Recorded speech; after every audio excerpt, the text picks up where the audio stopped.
Hi, I'm Alexandra Haas. I'm Executive Director of Oxfam Mexico, and thank you so much to the Walrus for organizing this and to my colleagues at Oxfam Quebec and Canada for organizing and inviting me. I'm thrilled to be here talking to you about majorities and minorities. Philosophers had thought about the nature of being human for many centuries, and they had accepted the idea that humans were unequal. For more than 100 years, it was acceptable to talk about equality and to question the status quo without thinking seriously about the idea of equality of certain groups, particularly indigenous people or people of color. But in the second half of the 20th century, in the aftermath of World War II, most countries had extended voting rights to women and were on their way to questioning whether the claims of equality stood the scrutiny of discrimination, or what the Supreme Court in the United States called the strict scrutiny test. What it meant was that any difference in treatment of a group that was identified as a discriminated group should pass the strict analysis of a court to make sure that the measure, policy, or law wasn't contributing to more inequality.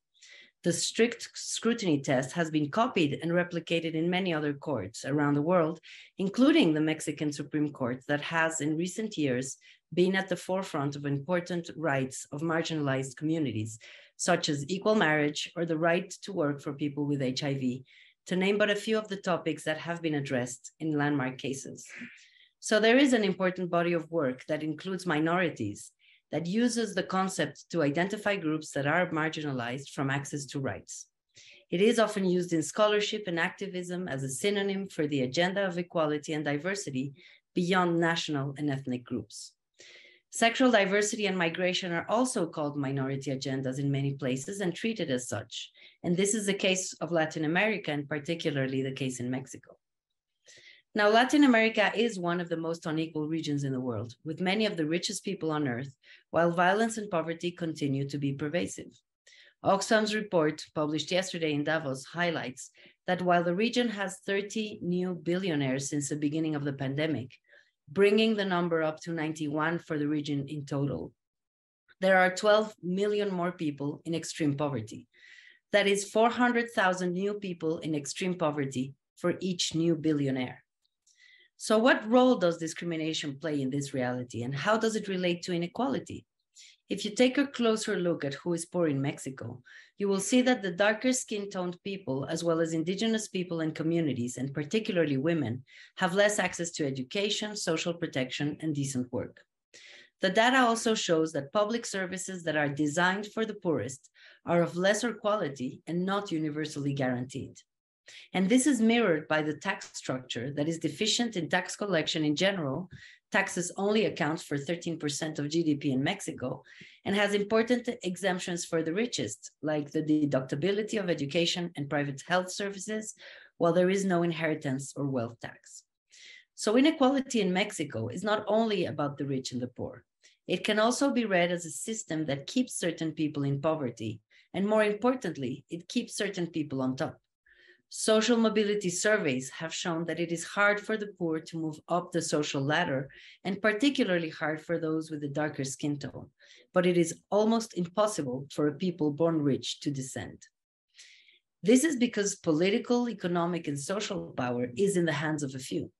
A more precise way of describing it is that the influence of politicians is in the hands of the privileged, who don't necessarily get their hands dirty in the game of politics, but who hold the real power to influence the outcome of political processes.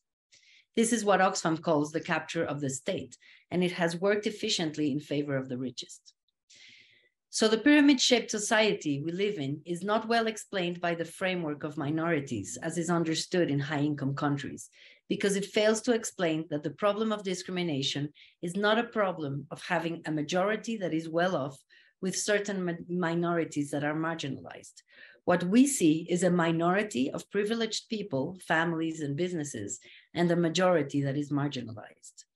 That is not to say that there aren't specificities within certain groups, but recognizing the differences and the specificities of each of those groups and their particular needs should not make us overlook that there is a shared problem among more than half of the Mexican population, that the state has never been organized to serve the majority as citizens with equal rights, and that the minority concept has been useful to make small, though meaningful changes, but it hasn't served to challenge the larger economic structure that benefits the oligarchy.